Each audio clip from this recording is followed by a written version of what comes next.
ചാന്തുകൂട്ടിലേക്ക് എത്തുമ്പോൾ അതിലെ ഏറ്റവും പോപ്പുലർ ആയിട്ടുള്ള ആഴക്കടലിന്റെ എന്ന് പറയുന്ന ഒരു പാട്ട് സീൻ സുകുമാരിയമ്മ ഒരു താരാട്ടായിട്ട് പാടുന്നതായിട്ടാണ് ആ സിനിമയിലും ചിത്രീകരിച്ചു വെച്ചിരിക്കുന്ന ഹീറോയുടെ മുത്തശ്ശിയായിട്ട് അഭിനയിക്കുന്ന കഥാപാത്രങ്ങള് നമ്മളൊരു കഥാപാത്രമായി മാറുന്നതിന് ഏത് വേഷവും ചേരുന്ന ഒരാളായിട്ട് പലപ്പോഴും നമുക്ക് സുകുമാരിയമ്മയെ തോന്നിയിട്ടുണ്ട് അല്ലേ?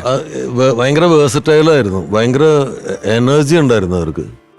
എനിക്ക് തോന്നുന്നു ഇപ്പൊ ക്യാരക്ടേഴ്സ് അവർക്ക് രൂപത്തിലൊന്നും വലിയ മാറ്റമൊന്നും വരുത്താൻ പറ്റില്ലല്ലോ, അല്ലെങ്കിൽ ഭയങ്കര രൂപവ്യത്യാസമൊക്കെ വരുത്തിയിട്ട് വ്യത്യസ്ത കഥാപാത്രം അങ്ങനെയൊന്നുമില്ല. അവരൊരു കുറി തൊട്ടാൽ ഒരു ഹിന്ദു വീട്ടമ്മയാണ്. പട്ടാളത്തിലെ ഒക്കെ അമ്മ വരുന്നത് തനി അമ്മയാരാണ് അവിടെ നിന്ന് വരുന്നത്.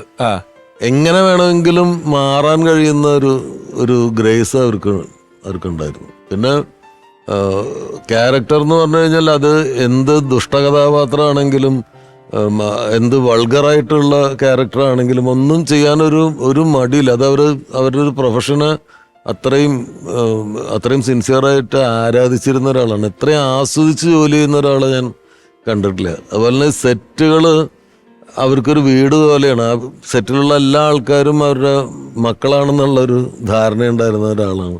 ആ സിനിമയ്ക്ക് വേണ്ടിയിട്ട് പ്രാർത്ഥിക്കുക. ഇത് ചിലപ്പോൾ ഒരു സ്ഥലത്തൊക്കെ നമ്മൾ കാണുമ്പോൾ ചിലപ്പോൾ ഇത് വെറുതെ മസ്കടിക്കാൻ വേണ്ടിയിട്ട് അല്ലെങ്കിൽ ആളുകളെ സൂചിപ്പിക്കാൻ വേണ്ടി ചെയ്യണം.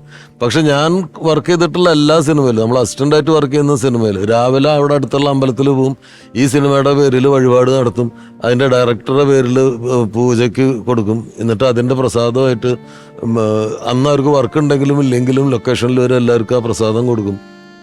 അത് അവർക്ക് ആ സിനിമയോടുണ്ടായിരുന്ന ശരിക്കുള്ള സ്നേഹം കൊണ്ടാണല്ലോ. അത് ആരെങ്കിലും സന്തോഷിപ്പിക്കാനോ അല്ലെങ്കിൽ അടുത്തൊരു പടം കിട്ടുന്നതിന് വേണ്ടിയിട്ടോ അങ്ങനെയൊന്നുമല്ല. അവർക്ക് സിനിമയോട് അത്രയും സ്നേഹമാണ്.